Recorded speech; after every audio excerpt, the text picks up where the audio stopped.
Santo. Te pedimos, Señor, que tu gracia inspire, sostenga y acompañe nuestras obras, para que nuestro trabajo comience en ti como en su fuente y tienda siempre a ti como a su fin. Por Jesucristo nuestro Señor. Santa María, trono de la sabiduría. Qué entonación, qué cadencia, qué ambiental.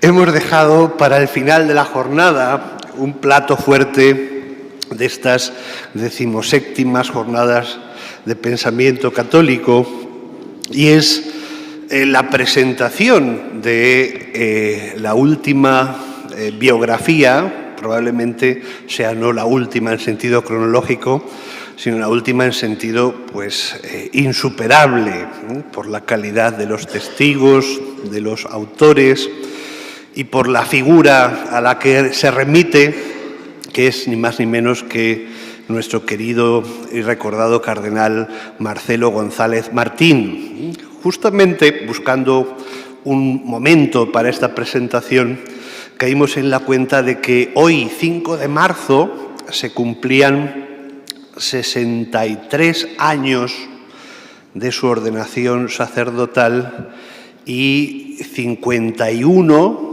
de su creación como cardenal de la Santa Romana Iglesia.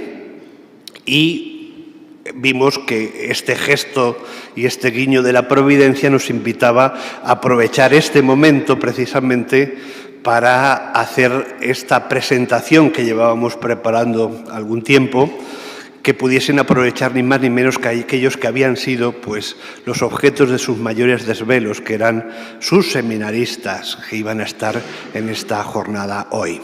Y para ello están con nosotros dos de los autores de esta monumental biografía, de la que tenemos ya el primer volumen y que esperamos que en breve salga el segundo.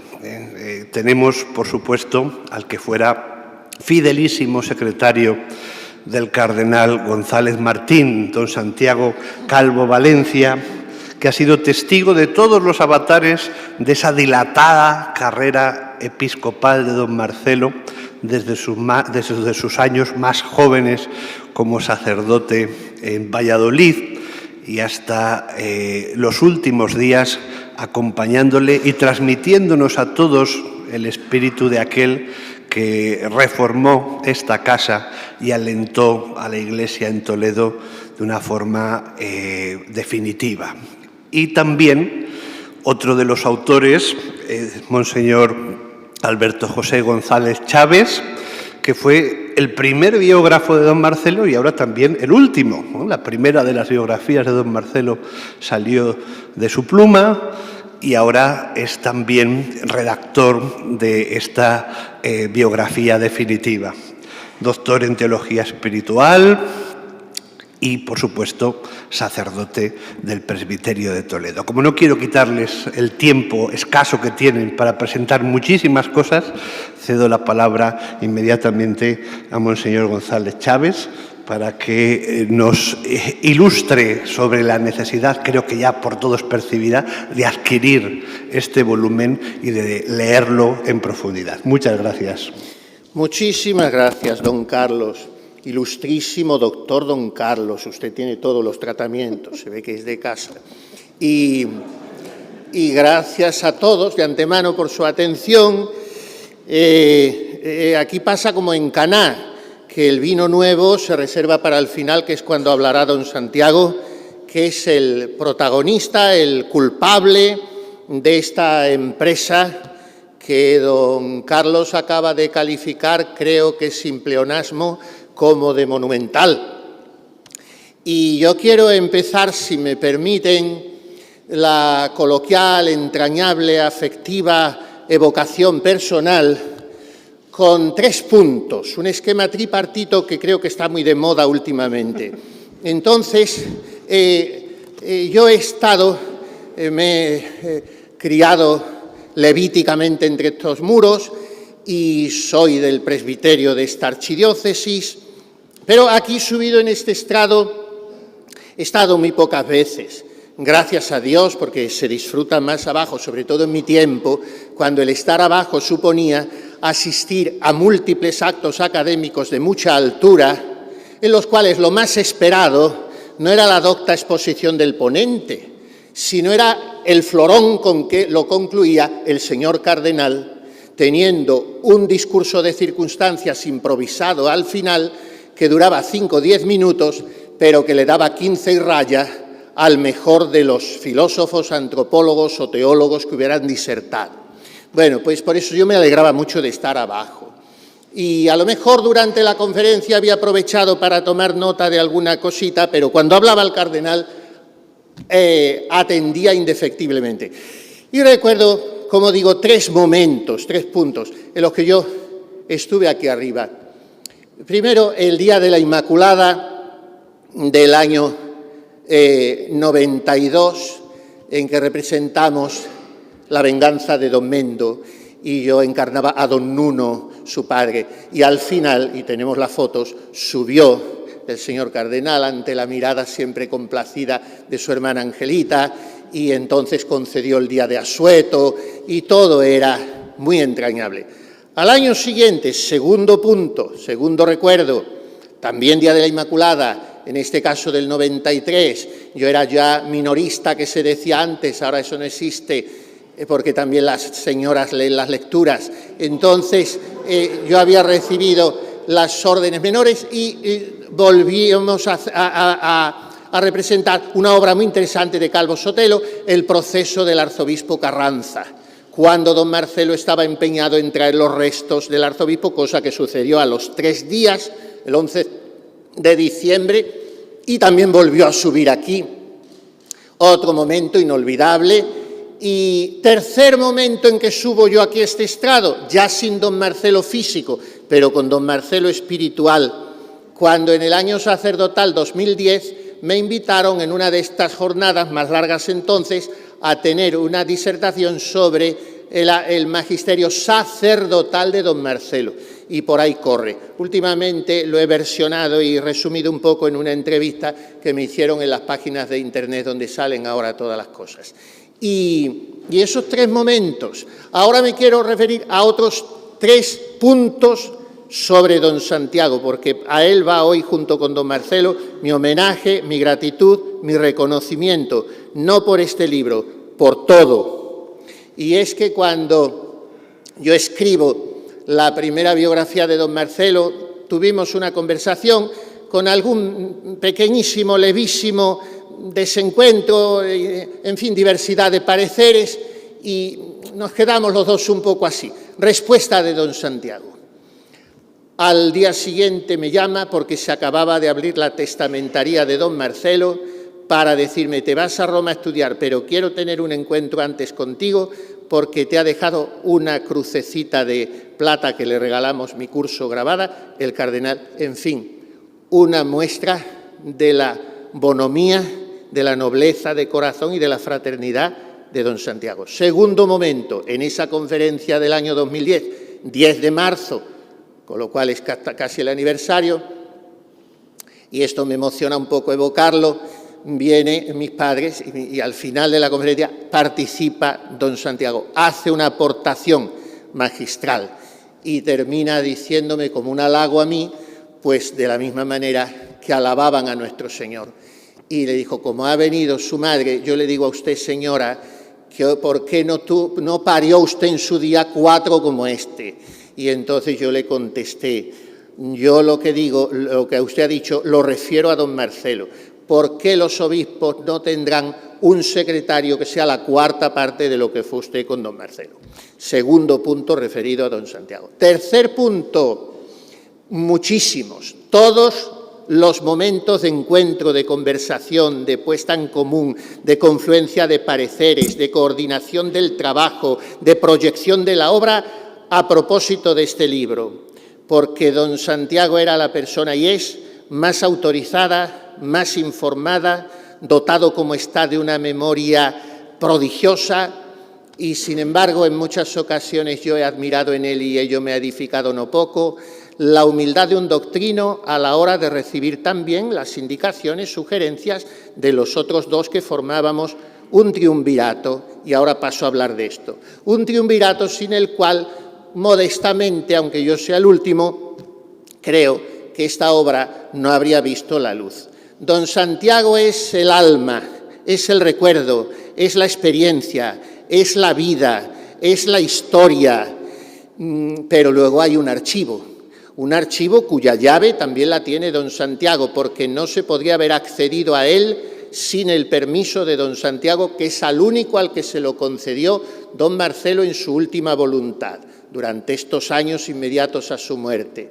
Pero claro, ese archivo es una fronda inextricable, una jungla en la que uno se pierde porque son solamente en cajas, sin contar lo que contiene cada una, 150 cajas. Y ese archivo había que organizarlo y explorarlo, aparte de alguna religiosa que ha colaborado muy beneméritamente, pero aquí aparece la figura absolutamente imprescindible de don José Luis Galán, al que todos conocen, sacerdote extraordinario de mi curso, muy capacitado en todo, muy inteligente, pero además muy diestro en todos los menesteres cibernéticos, informáticos y todo esto. Y a última hora aparezco yo para, bueno, ayudar a sacar el proyecto adelante, a redactarlo, a darle forma y estilo, y hago lo que puedo, y todos hemos echado, creo que un puñado de horas fatigosas si no hubieran sido tan sabrosas, y pesadas si no hubieran resultado tan estimulantes humana, intelectual y espiritualmente. Esta es la historia, a grosso modo, del libro. Luego, en todos los prólogos, el del señor arzobispo es muy bueno en este caso, pues se hace un aperitivo, que etimológicamente en latín es aperimici, abrir boca para comer el libro. Bueno, pues en todos los prólogos se trae un lugar común, que es muy simpático, y es que casi el 60-70% de los libros empiezan con este prólogo. Querido lector, hacía falta este libro.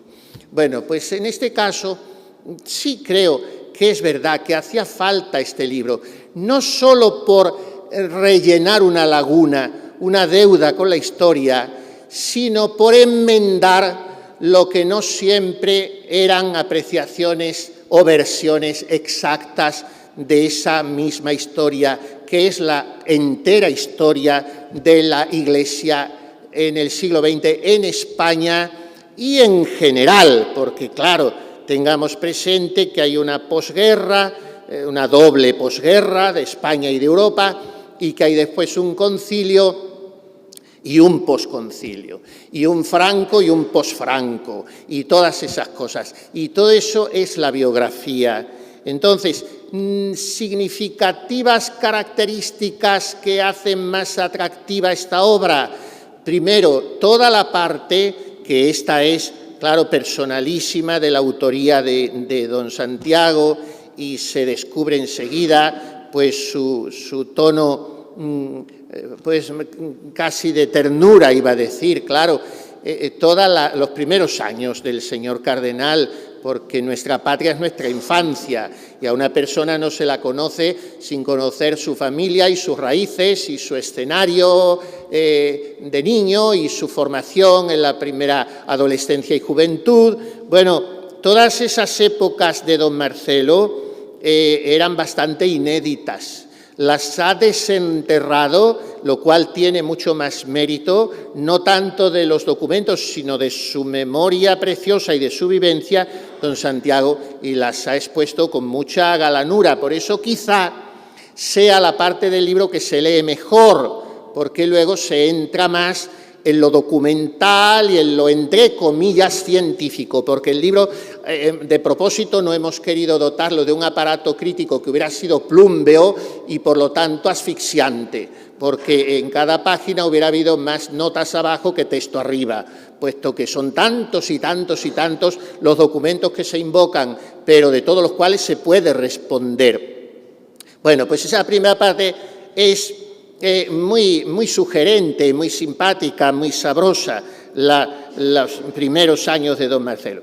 Después, la obra aclara episodios de la historia de la Iglesia hasta ahora no tratados, o lo que es peor, tratados sesgadamente. Y ahí tenemos expuesta de una manera paladina la cuestión sangrante del nacionalismo catalán que tanto hizo sufrir en Barcelona a don Marcelo. Digan después otros lo que quieran, ahí está la historia. Y está, bueno, de esto ya ha hablado don Santiago en algunas ocasiones y lo ha escrito también.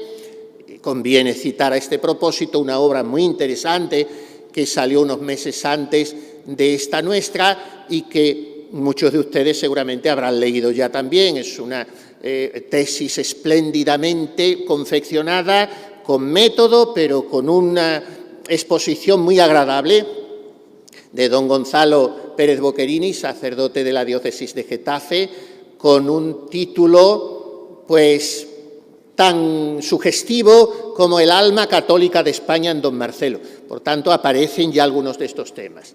Me iba a referir al del caso famoso de Añoveros y después las penas de muerte de Franco, un tema muy interesante, cómo está tratado y cómo está tratada la postura de don Marcelo respecto a Roma y respecto al propio Santo Padre.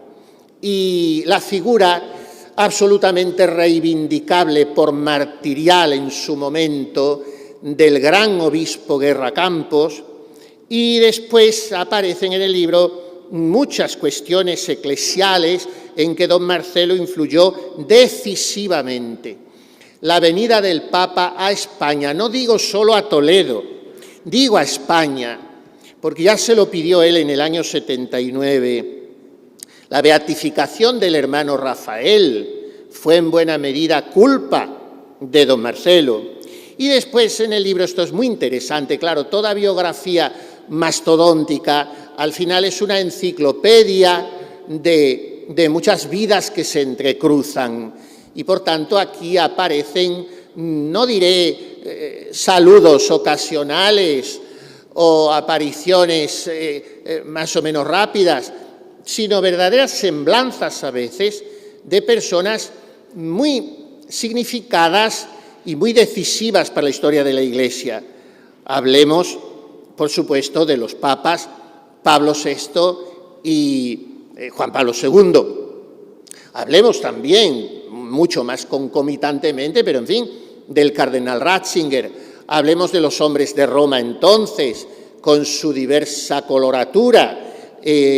Está Benelli, el nuncio de España famoso, D'Addaglio, en fin, a todos los trató mucho, y después, naturalmente, el caudillo, con quien tuvo una relación, no diremos de amistad personal, pero sí de confianza y de fluidez, a quien vio incluso llorar en alguna ocasión.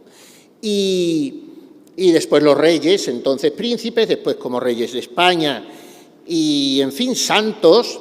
Con San José María Escrivá tuvo una amistad entrañable a la cual se dedica un capítulo muy largo y muy bonito. Con la Madre Maravillas tuvo una relación no tan frecuente y estrecha, pero muy decisiva también, sobre todo a la hora de salvar su legado, sus hijas. Esto no se retuvo tan oportuno y prudente de momento introducirlo en esta biografía, porque aún así, aunque hayan pasado años, muchas cosas siguen estando frescas.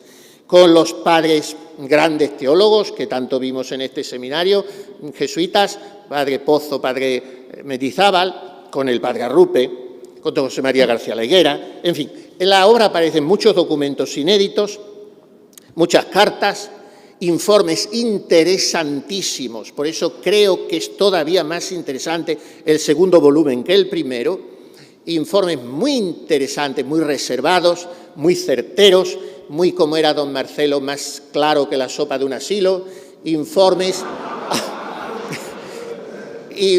a Juan Pablo II e intervenciones en la Conferencia Episcopal Española, en la que nunca ocupó cargos decisivos de gobierno, siendo una antorcha como fue en el Episcopado Español. Después, ¿qué proyección tiene el libro? Pues don Carlos ha dicho un epíteto un poquito quizá pretencioso, pero yo no le voy a quitar demasiado hierro. Ha dicho que es una obra insuperable. Bueno, todo en la vida es perfectible. Y este libro, como todo, es muy mejorable, pero dudo que se mejore nunca. Porque será muy difícil que haya una conjunción astral que produzca lo que creo que, por una expresión muy bonita que me ha gustado, don Carlos, no sé dónde la ha tomado usted, por un guiño de la providencia, veo que ahora pues se ha producido. Entonces, un centón de documentos y tal balumba de información y expuesta, creo que con relativa fluidez, con cierta amenidad, la que permite una obra de estas características, y bueno, 2 ladrillos así, pues será difícil. De manera que a partir de ahora, el que mire la figura de don Marcelo tendrá que mirar esta obra. Y después, ¿en qué sentido tiene proyección también esta biografía? En que al mismo tiempo no deja de ser, seamos imparciales y claros, un filtro de lectura de otras biografías donde ciertos puntos, seguramente con la mejor voluntad del mundo, pero no con la suficiente información o clarividencia, pues no se contaban como eran ciertos puntos. Me refiero a las biografías de Tarancón y de Cirarda, por ejemplo. En la primera no queda tampoco muy bien parado el Seminario de Toledo. Y diciendo esto, paso al Seminario de Toledo, pero no sé si he agotado ya mi tiempo. 5 minutos. Pues en 5 minutos tengo que hablar de 2 temas que son los que me han comentado don Santiago, pero que solamente los saludo y que ustedes, como son levitas, con unas grandes aspiraciones de erudición, de formación humanística, tanto que ello les convierte en verdaderos hombres del Renacimiento, pues esto significa que esto ya se lo han embaulado, asimilado y hecho propio, estos 2 temas que voy a decir. Porque yo creo que aquí, como en las órdenes religiosas venerandas y observantes y buenas, todos los viernes en la colación, que es la cena, se lee la regla, pues aquí supongo que un día a la semana o por lo menos al mes en el refectorio se leerá un seminario nuevo y libre. Tendrán que leerlo siquiera con esa frecuencia, porque si no, ¿a qué tanto clamoreo de campanas con el título y después no lo saludamos por dentro? Entonces, el seminario nuevo y libre, a mí me hace muchísima gracia la provocación del título, porque el título es pues como poner el capote. Claro, nuevo y libre. A ver en qué consiste esta novedad y esta libertad. Y entonces ya no me da tiempo más que de decir que cuando llega aquí don Marcelo en el año 72 había 17 seminaristas. Hoy estáis algunos más, pero muchos menos que cuando estaba yo, que éramos 100 y pico, porque era la obra inmediata de don Marcelo. Y ahora se va notando toda la deriva de todo. Bueno, pues de esos 17 le salió la criada respondona por boca de más de la mitad. Y claro, eso no es agradable para ningún obispo que llegue, sobre todo él venía de sufrir mucho del Seminario de Barcelona, y entonces hace frente a esa situación con su elegancia, con su libertad y con su firmeza imbatible y con su claridad, con su verdad paternal, pero enhiesta. Y dice lo que hay y los propósitos. Y para que quedase más claro ante la pública opinión y trascendiese, como así fue hasta el mundo entero, pues escribió esta pastoral, un seminario nuevo y libre, y apenas llegado al año y medio de llegar a Toledo. Nuevo, ¿por qué? Con la novedad del concilio, no con otras novedades que en realidad son envejecimiento y decadencia. Nuevo con la espléndida novedad del decreto Optatantocius, nuevo por el amor a la cruz, a la oración, a la Iglesia, a la obediencia, al silencio, al trabajo, a la caridad fraterna. Nuevo porque sus chicos están contentos de las obligaciones que contraen, humildes, entregados, dispuestos, pobres, aman a los pobres sin hablar tanto de ello, mortificados, moderados en el uso de los bienes. En fin, estoy haciendo una purga telegráfica, porque la prosa de don Marcelo no sé si era más donosa y elegante y encantadora, hablada, improvisada, que escrita. Era el maestro de la palabra y de la oratoria y de la pluma. Y libre, ¿por qué? Queremos que el seminario sea un seminario libre de ensayismos precipitados, de cobardes complacencias, de concesiones hechas por miedo a las protestas que puedan surgir, de eslogan y fraseologías que se ponen de moda durante algún tiempo y enseguida se tornan inútiles y carentes de sentido. Eso en cuanto al seminario, que traía aquí preparado un folletito de esto y no sirve para nada. Ahora, porque es que tiene que hablar don Santiago. Y entonces, yo he venido aquí a hablar de mi libro, pero somos tres. Entonces, que mi libro es, como digo, y repetiré donde vaya y me quieran oír, secundariamente, pero es el libro de don Santiago, que es el protagonista. La Constitución, pues la Constitución no pasó más, voy a decirlo ya de una manera sucinta y por vía casi de muestra instantánea, no pasó más que él se asustó con mucho motivo con su capacidad visionaria y profética de lo que iba a traer la Constitución, pero esperó a ver qué hacían sus hermanos en el episcopado. Y sus hermanos en el episcopado avisaron de que la Constitución tenía expresiones ambiguas. O sea, la frase de la nota sobre el referéndum episcopal de septiembre, la de don Marcelo fue posterior, dice así: ambigüedades, omisiones y fórmulas peligrosas.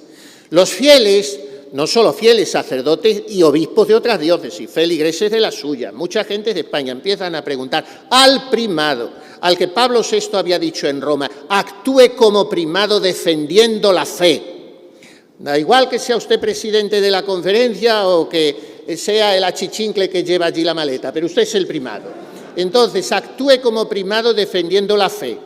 Y a él le preguntan y dice, bueno, ambigüedades, ¿qué es eso de ambigüedades? ¿Qué es eso de fórmulas peligrosas?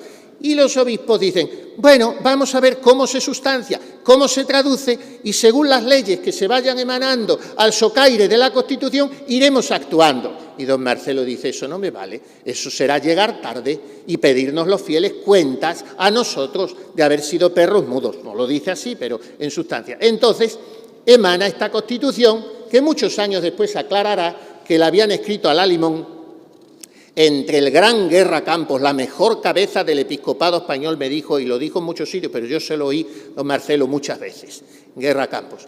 Y entonces la escribieron y la señala los 5 peligros de la Constitución, los 2 primeros son casi el mismo. Primero, la omisión real y no solo nominal de toda referencia a Dios.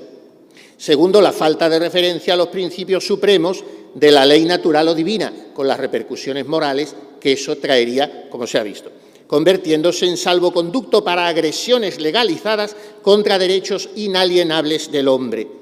Tercero, la no garantía de la libertad de enseñanza y la igualdad de oportunidades. Los padres perderían la decisión sobre la formación religiosa y moral de sus hijos. Lo hemos oído no hace mucho. Los hijos no son de los padres. Y después vendría la familia, la destrucción de la familia. La ley del divorcio, fábrica ingente de matrimonios rotos y de huérfanos con padre y madre. Y por fin, el aborto. No se consigue la claridad necesaria, decía don Marcelo. ¿Va a evitar esa fórmula que una mayoría parlamentaria quiera legalizar en su día el aborto?